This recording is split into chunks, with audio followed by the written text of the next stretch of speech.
Bismillahirrahmanirrahim. Assalamualaikum warahmatullahi taala wabarakatuh. Selamat pagi kepada semua orang meriksa.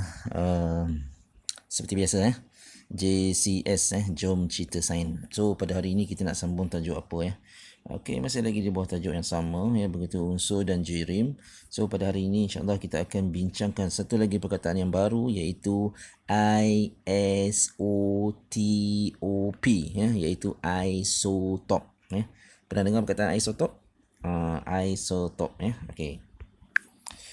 Okey, apa yang kamu akan pelajari pada kali ini ialah standard pembelajaran tu ada 3 perkara. Okey, yang pertama ialah 831 tu, menerangkan isotop dengan contoh. Kamu akan lihat apa itu isotop dan apa contoh dia. Kemudian menentukan bilangan proton, bilangan neutron dan nombor nukleon dalam isotop. Kemudian yang ketiga ialah berkomunikasi mengenai kegunaan isotop dalam pelbagai bidang. Okey, so isotop ni satu tajuk yang tak begitu besar lah. Kecil ya. Tapi apa dia, apa contoh dia, kemudian apa kaitan dia dengan bilangan proton, neutron dan elektron. Proton, neutron dan nukleon dan elektron, dan kemudian apa kegunaan dia dalam kehidupan kita seharian. Penting ke tak penting, perlu ke tak perlu. Okey, seperti biasa sila buka buku teks Okey, buku teks muka surat 175 175. Okey. Okey, yang pertama sekali perkataan isotop itu sendiri berasal daripada perkataan Yunani isos isos yang bermaksud sama, dan topos yang bermaksud tempat. Tempat yang samalah. Perkataan ini bermaksud isotop bagi suatu unsur mempunyai kedudukan yang sama dalam jadual berkala unsur moden. Nak kata dia sama tapi berbeza. Contohnya kalau adik-beradik itu muka sama, kembar. Muka sama tapi nampaknya ada sedikit perbezaan. Lebih kurang macam itulah. Jadi bahan ataupun unsur juga adalah sedemikian dia sama, kumpulan yang sama. Dan kalau lihat di sini ialah satu unsur mempunyai kedudukan yang sama tetapi sedikit perbezaan. So apa yang beza? Okey, mari kita lihat. Okey, semua atom terkandung dalam suatu unsur mempunyai bilangan, ini kata kunci bilangan proton, neutron yang sama. Namun begitu, terdapat unsur tertentu yang atomnya mempunyai bilangan proton dia sama, tetapi bilangan neutron yang berlainan. Ini kata kunci dia. Proton tu yang bercas positif lah sama. Kalau dia ada 8, dia juga ada 8. Tetapi neutron berbeza. Yang ini ada 7, yang satu lagi mungkin ada 9. Contohlah Okey, mari kita lihat apa contoh di bawah. So dalam jadual di bawah ni, okey, kamu lihat hidrogen 1. Hidrogen 1. Proton dia 1, elektron juga 1, neutron dia kosong. Tapi hidrogen 2, proton dia 1. Jadi lihat proton sama bilangan elektron ni kita tak lihat sangatlah sebab bilangan elektron bersamaan dengan bilangan proton bagi unsur yang stabil Tetapi yang berbezanya ialah neutron. Bilangan neutron. So bilangan neutron ada berapa? Ada 1 yang ni. Yang tadi kosong. Nampak berbeza kan?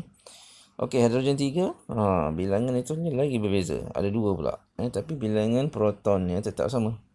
Okey, mari kita lihat karbon 12, karbon 13. Okey, karbon 12 protonnya sama. Okey, tetapi neutronnya berbeza. 1 6 dan satu lagi 7. Dan ada juga karbon 14. Jadi bilangan protonnya sama.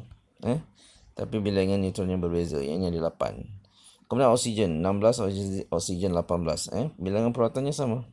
8 tetapi bilangan neutronnya berbeza. 8 dan juga 10. Okey, nampak jelas So bermaksud bilangan protonnya sama tetapi bilangan neutronnya berbeza. Okey.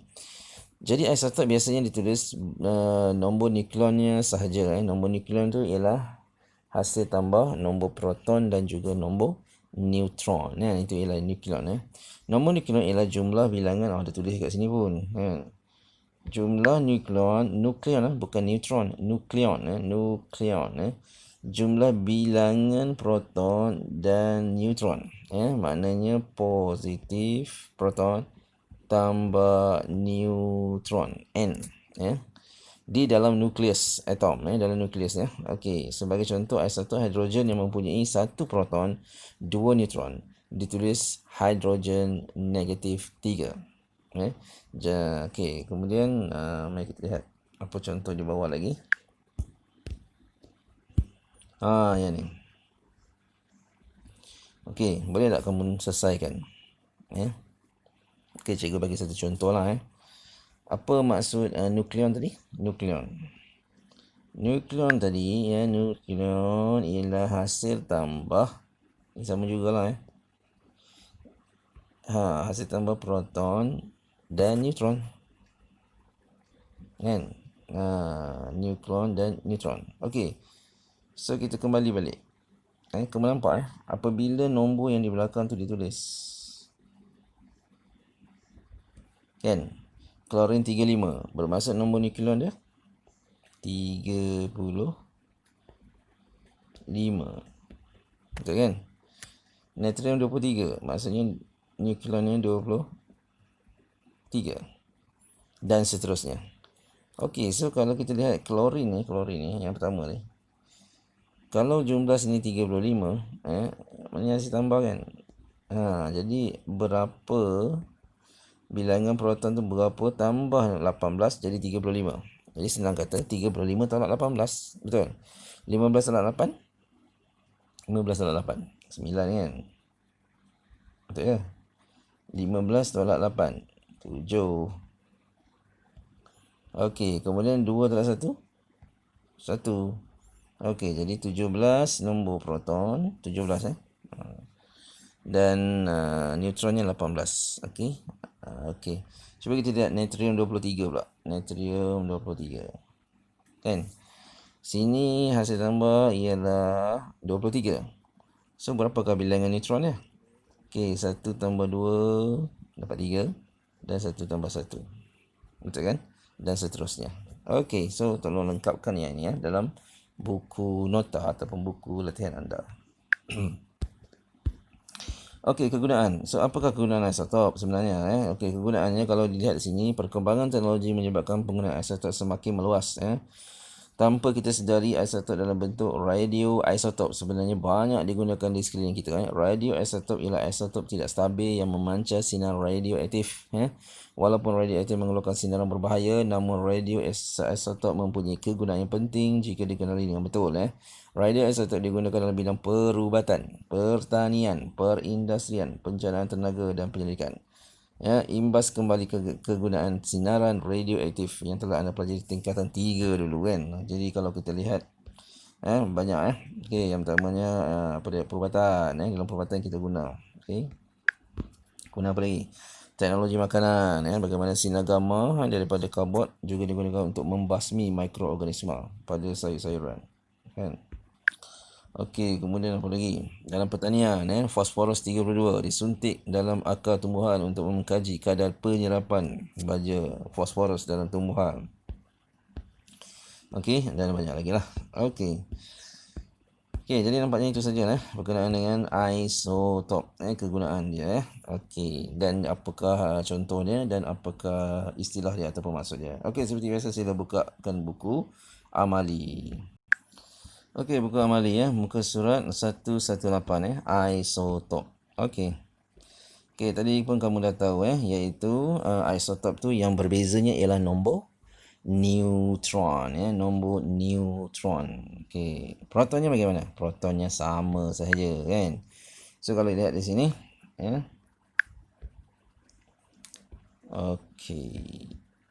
Tu nampak jelas kan? Okey, so kalau kita lihat di sini ialah karbon Okey, nombor proton kita lihat nombor proton dan juga bilangan neutron Okey, dua ni. Okey, protonnya sama kan? 66.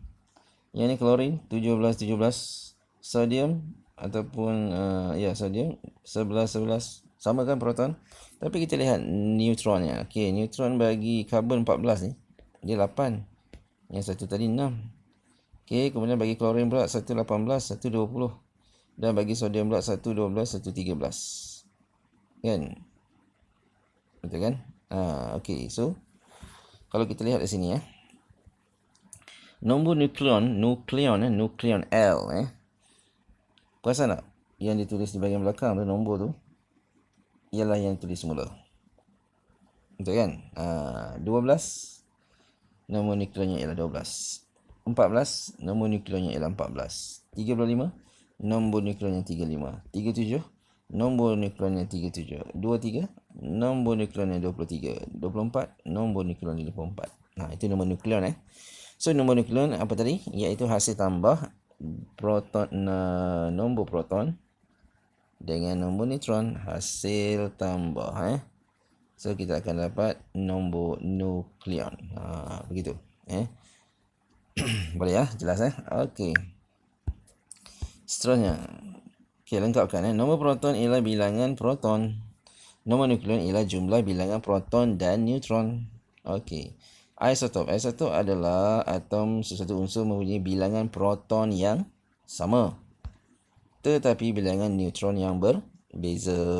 Okey, mari kita lihat contoh Okey, kita anggapkan dalam satu atom yang berwarna grey kelabu tu adalah proton.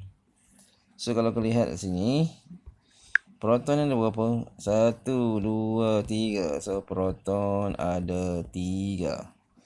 Neutron yang putih tu 1, 2, 3. Okey, neutron ada 3.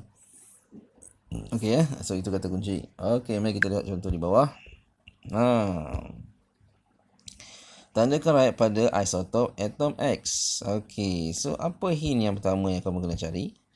Ialah bilangan proton yang sama. Okey, mana proton yang sama? Tadi kamu dah tahu proton tadi ialah 3 kan? Okey, cuba lihat. Yang pertama ni, proton dia berapa? Yang pertama ni, proton dia berapa? Proton warna apa? Warna grey kan? Okey, 1, 2, 3. Betul kan? Yang ni 1, 2, silap, bukan. Yang grey kan? Yang grey, yang berwarna kelabu So 1, 2, 3. 3 proton. Yang ni 1, 2, 3. 3 juga proton. Yang ni 1, 2, 3, 4. Ni pangkah lah. Ni bukan. Okey, antara dua ni pula, yang bezanya ialah apa? Neutron. Okey, neutron tadi, kita lihat. Neutron tadi berapa? Neutron tadi ialah 3. Okey, kira sini. Neutron yang bagi ni 1, 2, 3. Oh, sama. So, kalau sama, bukanlah kan? Neutron dia sama. Yang ni 1, 2, 3, 4. Yang ini neutron yang 4 Jadi inilah dianggap isotop. Boleh Okey. Seterusnya kegunaan dalam pelbagai bidang. Jadi radioisotop ialah isotop yang memancarkan sinaran radioaktif Okey, mari kita lihat contoh-contoh lah. Okey, ada banyak sini. Okey, so kita lihat di situ americium 241 menentukan ketebalan kertas. Jadi kertas yang dikeluarkan dari kilang tu dia mempunyai ketebalan yang sama, hampir sama. Kan, dia tak boleh tebal, tak boleh nipis. So dia macam mana nak ukur? Dengan pantas, sudah pasti menggunakan radioisotop. Karbon 14 untuk menentukan usia fosil. Usia fosil mana kata jumpa tulang, nak tahu tulang tu usia bila, guna karbon 14. Kemudian iodine 131 iaitu untuk mengesan kerosakan pada kelenjar tiroid. Ini kelenjar tiroid ni dekat pada manusia lah. Kemudian fosforus 32 untuk menentukan kadar penyerapan baja dalam tumbuhan. So kita nak tahu tumbuhan tu menyerap baja berapa banyak. Jadi kita akan suntik fosforus 32 untuk mengetahui dia. Kemudian uranium 235 untuk menjana tenaga elektrik. Kemudian yang seterusnya cobalt 16 iaitu untuk membunuh sel kanser. Okey, itu di antaralah kegunaan. So ada banyak lagi lah isotop. Okey, jadi itu saja pada kali ini dan cikgu sudahi dengan wabillahi taufiq wa hidayah. Wassalamualaikum warahmatullahi taala wabarakatuh. Seperti biasa, sila lihat tugasan dalam Google Classroom. Okey, jumpa lagi.